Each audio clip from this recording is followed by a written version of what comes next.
deadly riots over the government's plan to avoid defaulting on its loans. Is that the unemployment keeps rising, and it has to keep rising just because you have an excess supply of goods, which is this is all borrowed money that our and that debt is owned by banks in other countries. Including right here at home. In the form of a convenient personal loan. A filter cigarette that delivers the taste, and 45 malt liquor. Are you hot? Quite some time ago, by a second, America is sponsoring I first learned it from my grandmother. Now, my grandmother was a wonderful person. She taught me how to play the game Monopoly.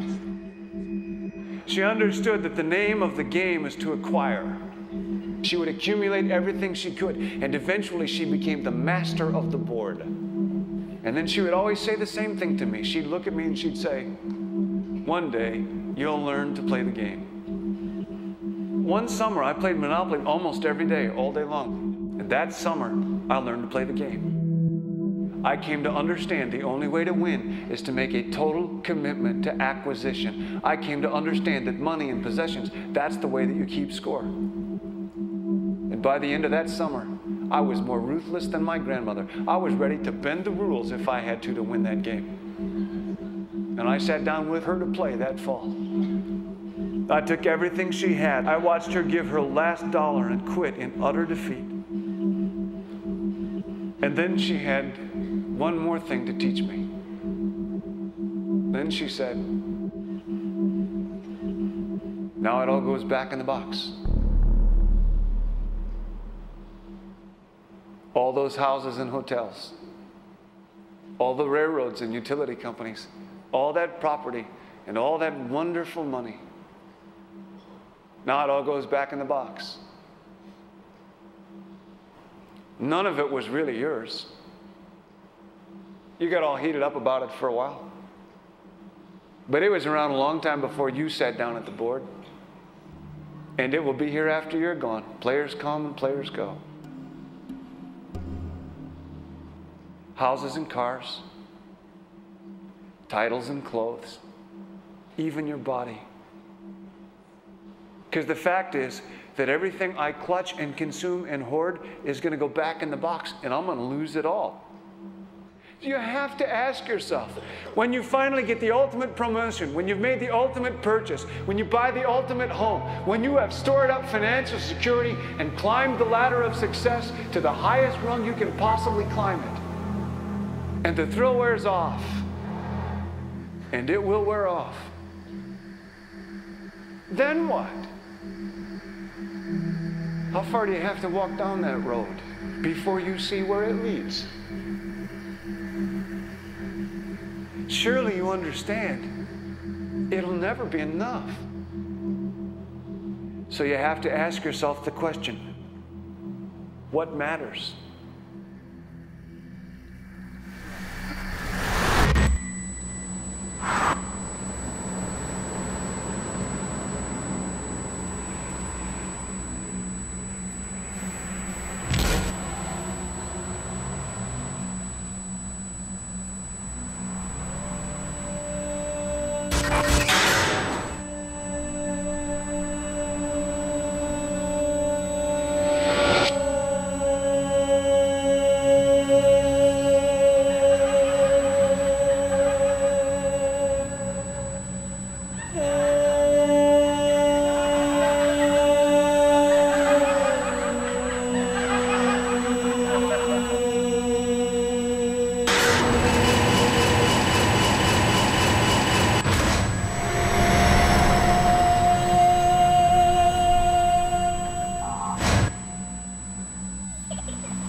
was a young man growing up in New York City, I refused to pledge allegiance to the flag.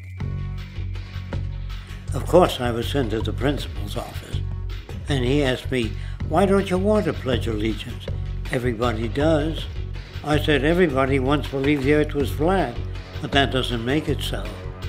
I explained that America owed everything it has to other cultures and other nations, and that I would rather pledge allegiance to the earth and everyone on it.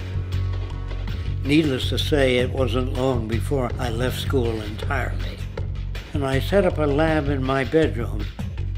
There I began to learn about science and nature. I realized then that the universe is governed by laws, and that the human being, along with society itself, was not exempt from these laws. Then came the crash of 1929, which began what we now call the Great Depression. I found it difficult to understand why millions were out of work, homeless, starving, while all the factories were sitting there. The resources were unchanged. It was then that I realized that the rules of the economic game were inherently invalid. Shortly after came World War II, where various nations took turns systematically destroying each other. I later calculated that all the destruction and wasted resources spent on that war could have easily provided for every human need on the planet. Since that time, I have watched humanity set the stage for its own extinction.